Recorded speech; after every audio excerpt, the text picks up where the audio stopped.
buenos días. Ahora vamos a hablar sobre torsión testicular. La torsión testicular es parte de los grandes síndromes urológicos que corresponden a los denominados escroto agudo. Como podemos ver, según las edades, en todas las edades podemos cursar con una epididimitis, que es la causa más común de dolor testicular o escroto agudo, mientras que en los prepúberes podemos ver que la torsión del apéndice testicular es más común, y en los adolescentes la torsión testicular va a ocupar el principal diagnóstico de un escroto agudo. Entonces es la causa más común de epididimitis aguda, se encuentra entre 37 a 64% de todos los síndromes de escroto agudo. La torsión testicular principalmente, como ya lo dijimos, lo vamos a ver en la edad adolescente. En cuanto al escroto agudo, tenemos que hacer el diagnóstico diferencial, ya que muchas patologías nos van a presentar un dolor agudo. La torsión testicular, que está englobado en cuanto a un origen vascular, ya que existe una rotación del testículo sobre su propio eje, evitando el flujo sanguíneo arterial, y por lo tanto el paciente va a presentar un dolor muy intenso. La torsión del vestigio apendicular también se va a encontrar dentro de una causa vascular, y la epididimitis vamos a englobarlo dentro de las causas inflamatorias. Ahora, es raro que me presente un paciente dolor agudo en otras patologías, pero también se han visto, por ejemplo, en el caso de la apendicitis, en caso de hernias inguinales, tumores, tromboflebitis, etc. En cuanto a la torsión testicular, tenemos que decir que el dolor escrotal viene por la obstrucción del flujo sanguíneo, es decir, el testículo va a rotar sobre su propio eje y va a va a estrangular el cordón espermático, y por lo tanto el testículo se va a ver privado del flujo sanguíneo arterial. Por lo tanto, esta isquemia que va a sufrir el testículo le va a producir al paciente un dolor. Y esta patología se tiene que decir que es reversible si tenemos un diagnóstico oportuno y un tratamiento adecuado de manera rápida. La incidencia de una torsión testicular va de 1 por 4.000 pacientes, generalmente menores a 25 años, y la distribución puede ser bimodal tanto en neonatos y en adolescentes. En cuanto a los factores predisponentes, se han propuesto distintos factores que pueden predisponer a este tipo de torsión en algunos pacientes. Una de ellas es la deformidad que puede tener la túnica vaginal, ya que si tenemos una túnica vaginal laxa, el testículo tiene mayor probabilidad de torsionarse. En la pubertad se encuentra más, ya que existe un aumento o un crecimiento de la masa testicular, ya que el paciente, las personas adolescentes ya van a entrar a una etapa reproductiva, y por lo tanto, al crecer y aumentar el tamaño testicular, el testículo también puede rotar, porque también podría encontrarse con una túnica vaginal laxa, o tal vez con un cordón espermático muy largo. La criptorquidia, que es muy raro que se torsione, pero algunas veces hemos encontrado una criptorquidia, a nivel del canal inguinal, con una torsión asociada, ¿no? Entonces el paciente que no tiene un embolse escrotal, un testículo palpable, y te refiere un dolor en región inguinal, lo más probable es que el testículo que se encuentra en esta situación se torsionó. Un trauma testicular, de la misma manera, lo que sucede es que posterior a un golpe fuerte, el testículo asciende, y al hacer ese movimiento también puede hacer un movimiento de rotación. Entonces, al hacer el movimiento de rotación, va a presentar esta torsión. El tumor testicular, que es menos frecuente, puede ir creciendo de manera unilateral y al mismo tiempo va girando el testículo de manera contralateral al crecimiento del tumor. Una actividad física súbita puede provocar una contracción cremastérica y por lo tanto realizar un movimiento anormal del testículo. Normalmente cuando tenemos una torsión testicular lo vamos a ver de esta manera. El testículo está ascendido más de lo normal y está horizontalizado. Vamos a tener un epidídimo que se encuentra palpable en zona anterior que normalmente no lo podemos palpar. Existen diferentes tipos de torsiones testiculares. La clasificación es una torsión intravaginal y una torsión extravaginal. Cuando ocurre una torsión intravaginal, que generalmente es la más común, se va a observar, por ejemplo, principalmente en adolescentes, y es el 90% de los casos que van a presentar estos. La deformidad en badajo de campana de la túnica vaginal va a ser la principal causa de la torsión y la rotación que haga el testículo, y el dolor súbito y severo va a producir náuseas, incluso vómitos al paciente, pues el dolor es muy intenso, mientras que en una torsión extravaginal, que es muy rara y a veces se presenta en edad perinatal, bueno, lo que pasa es que acá hay una falta de fijación de la túnica vaginal parietal a la pared escrotal posterolateral y por lo tanto va a existir una rotación. Entonces el testículo como tal no sufre un daño isquémico, pero y por lo tanto va a ser un testículo indoloro y firme. En cuanto a la clínica que va a pasar, vamos a ver en estos pacientes, el paciente va a referir un dolor súbito, es decir, un dolor bastante intenso en el hemiescroto afectado, y la localización del dolor va a ser principalmente en el testículo y en el cordón espermático. El testículo rota sobre el cordón espermático que tiene las arterias, ya sea la arteria diferencial, la arteria testicular, pues prácticamente van a encontrarse obstruidas y no va a poder irrigar este testículo y por lo tanto se va a presentar el dolor. El dolor es bastante intenso, que incluso puede tener náuseas y vómitos y puede hacernos confundir con otro tipo de patologías. Estos pacientes generalmente están durmiendo tranquilos y de pronto pop, le viene mucho el dolor y los despierta y lloran y gritan y se desesperan y nadie sabe qué les está pasando hasta que son examinados y nos encontramos con un dolor testicular muy severo. También puede estar asociado a posterior a un ejercicio físico intenso de los jóvenes o un trauma. Entonces, la duración del dolor va a determinar prácticamente el riesgo de isquemia prolongada y subsecuente a pérdida testicular. Tenemos 6 horas como máximo para determinar realmente si se trata de una torsión testicular. Si es una torsión testicular como tal, dentro de las 6 horas nosotros ya tenemos que entrar a quirófano y detorsionar. Entre los hallazgos en el examen físico vamos a encontrar a un testículo que se encuentra elevado con un acortamiento del cordón espermático. El eje testicular ya no es vertical, sino vamos a encontrar un testículo horizontalizado.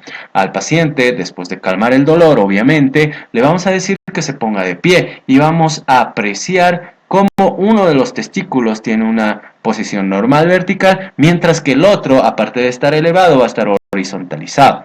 Entonces, al hacer la palpación del testículo, vamos a ver que el testículo es poco doloroso, pero se puede palpar el epidídimo en la parte anterior, que normalmente no es su posición.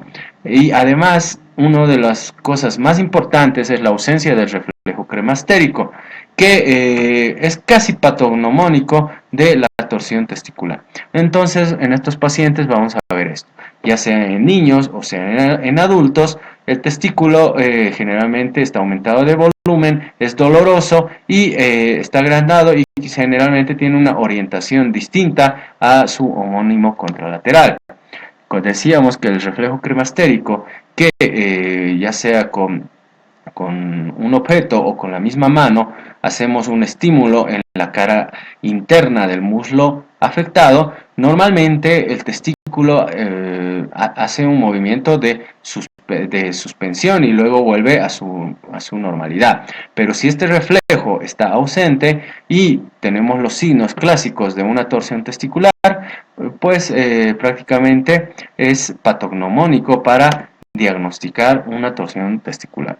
Dijimos que tenemos máximo hasta 6 horas para diagnosticarlo. Si tenemos una duración de dolor menor a 6 horas, un reflejo cremastérico ausente, un dolor testicular difuso y tenemos un ultrasonido diagnóstico, pues prácticamente ya tenemos nuestro diagnóstico y también tenemos que actuar de la forma más rápida posible.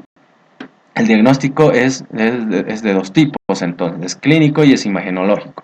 Imagenológico, ¿por qué? Porque podemos solicitar un ultrasonido escrotal con Doppler testicular. ¿Y qué nos va a reportar este? Que hay una disminución del flujo sanguíneo testicular afectado. Ahora también podríamos solicitar una gammagrafía testicular, aunque no lo tenemos presente en todos los centros a disposición, si el ultrasonido no sería concluyente.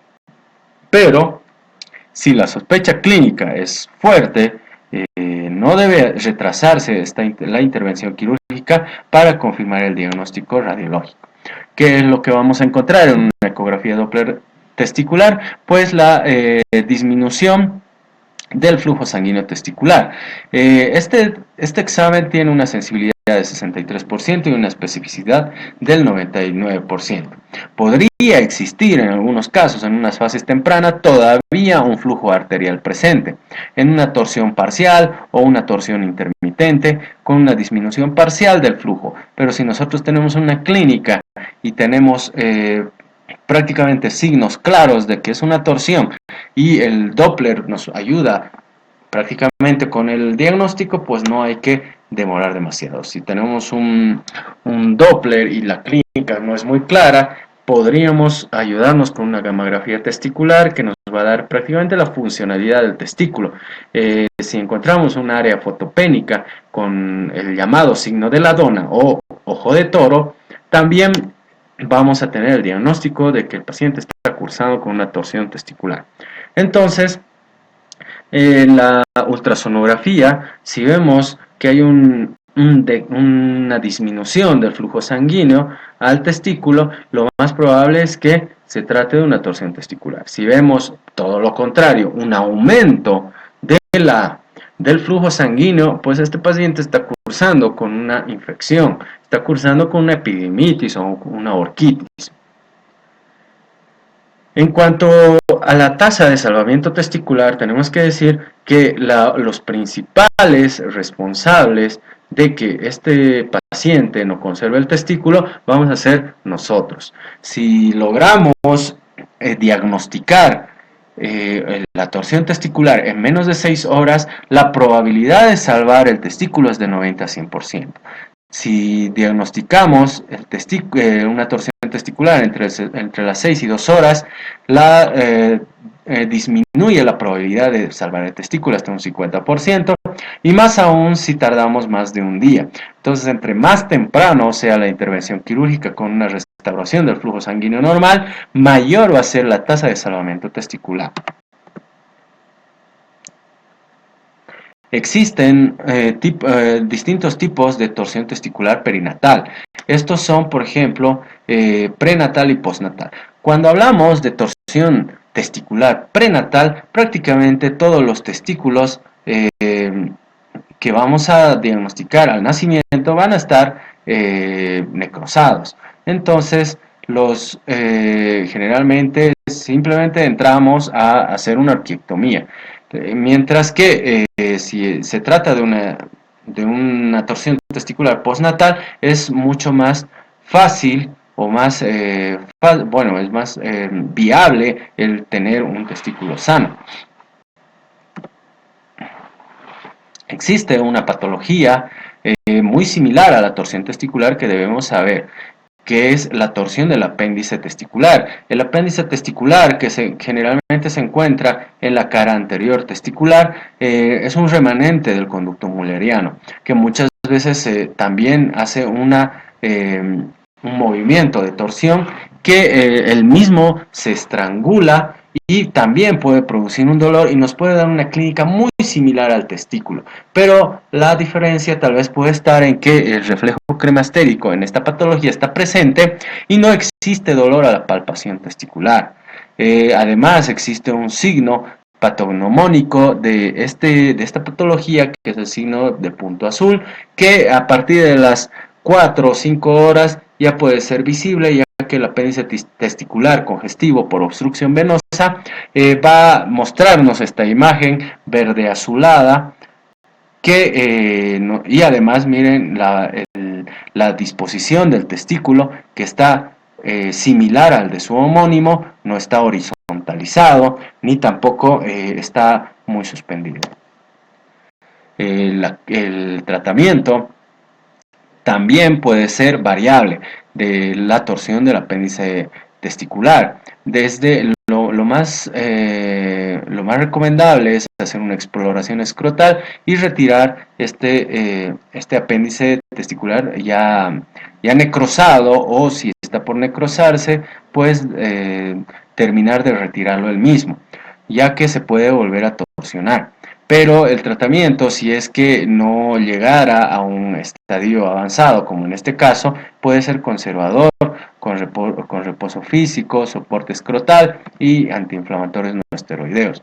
En caso de que nosotros nos encontremos sin un urólogo o sin un cirujano que nos pueda colaborar con este tema, o nos encontremos en provincia o lejos de un quirófano, podríamos intentar la detorsión manual.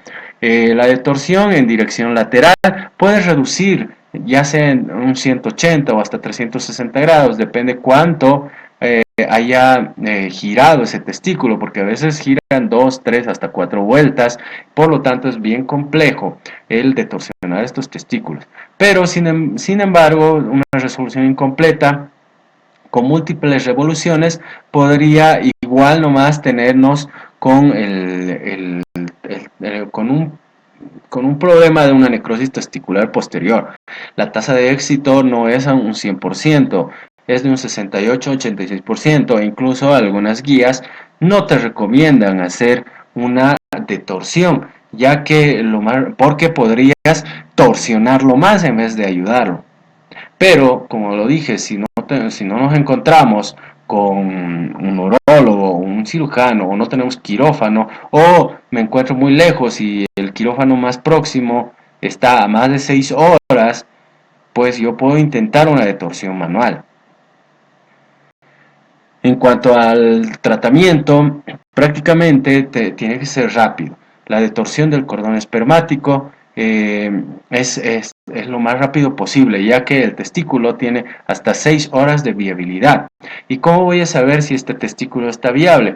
Pues uno, por la coloración, si no está muy morado o muy negruzco o violáceo, y además me presenta a un sangrado, pues yo puedo pensar en mantener todavía este órgano intacto. Mientras que si el testículo no es viable, pues puedo pensar en una orquiectomía.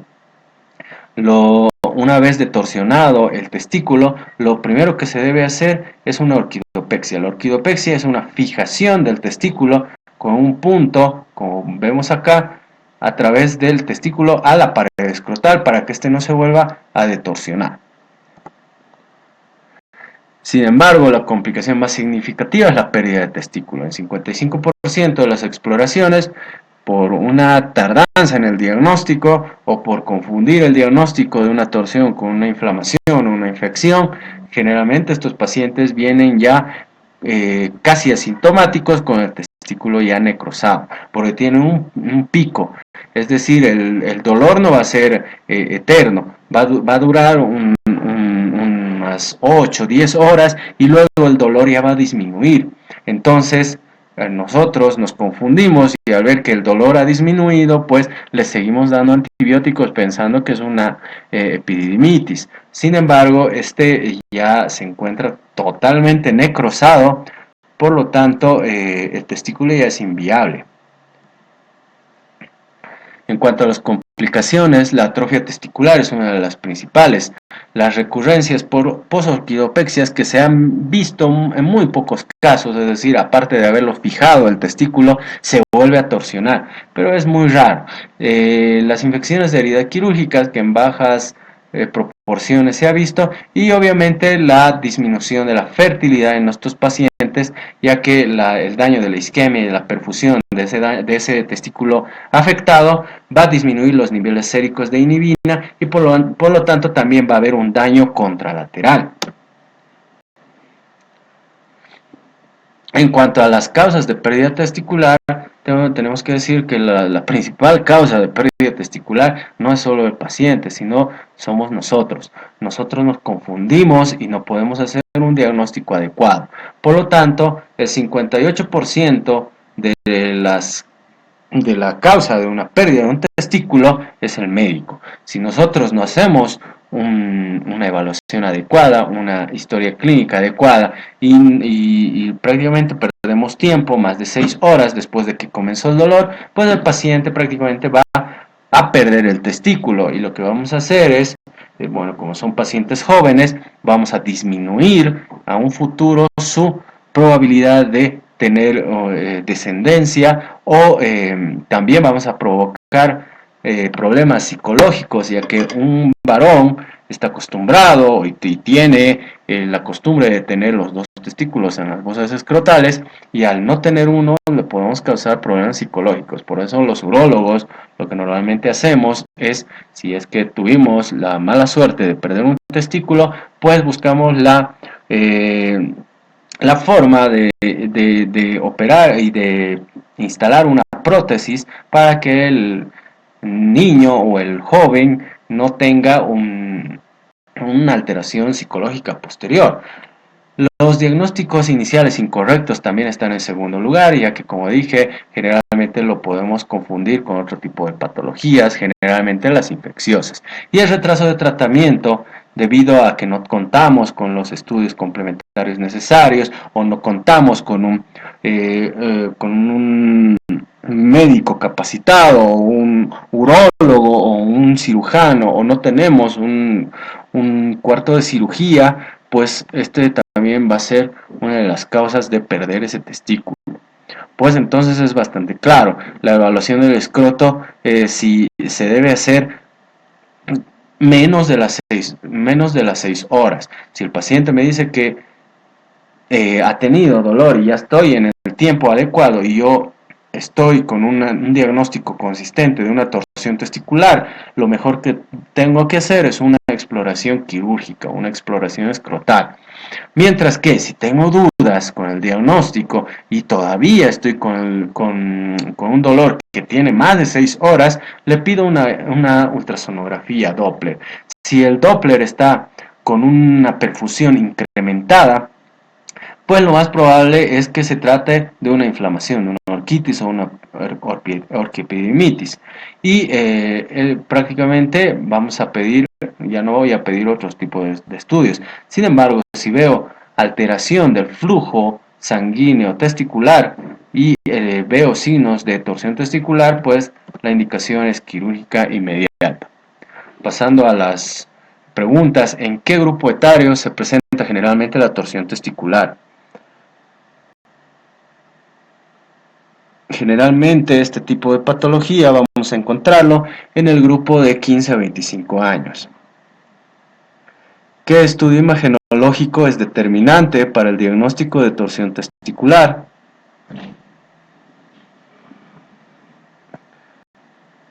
El estudio imagenológico más determinante para el diagnóstico de torsión testicular va a ser la ecografía Doppler testicular. Uno de los siguientes signos es patognomónico de la torsión testicular.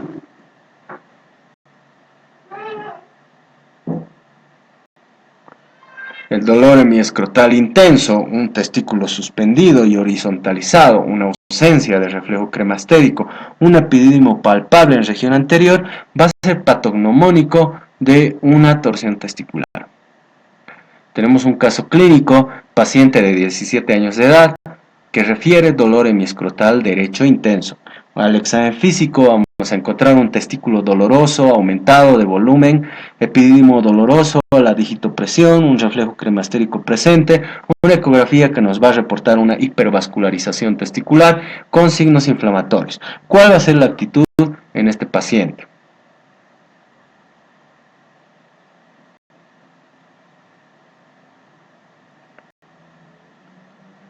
Bueno, pues vamos a analizarlo. Si tenemos un paciente que prácticamente al examen físico nos va a referir un epidídimo que le duele a la digitopresión, un reflejo cremastérico que está presente, que no es patognomónico de una torsión testicular, y la ecografía me va a reportar sobre todo una hipervascularización testicular, entonces la indicación no será una exploración escrotal urgente, porque prácticamente voy a desechar la sospecha de una torsión testicular. Lo que tengo que hacer en este paciente es solicitar un examen de orina por una probable orquiepididimitis. Un segundo caso, un paciente de 10 años de edad que va a referir dolor hemiescrotal derecho intenso, un examen físico, testículo doloroso, aumentado de volumen, un epidídimo no doloroso a la digitopresión, un reflejo cremastérico ausente, una ecografía que me va a reportar disminución del flujo sanguíneo testicular con signos inflamatorios. ¿Cuál es la actitud en este paciente? Pues analizando, vamos a ver que el reflejo cremastérico ausente es patognomónico de una torsión testicular, más una disminución del flujo sanguíneo testicular. No debemos pensarlo dos veces. Este paciente sí o sí tiene que ir a una exploración escrotal de urgencia, porque podemos perder ese testículo y tener complicaciones serias posteriormente. Espero que hayamos sido un poco puntuales y eso sería todo con este tema.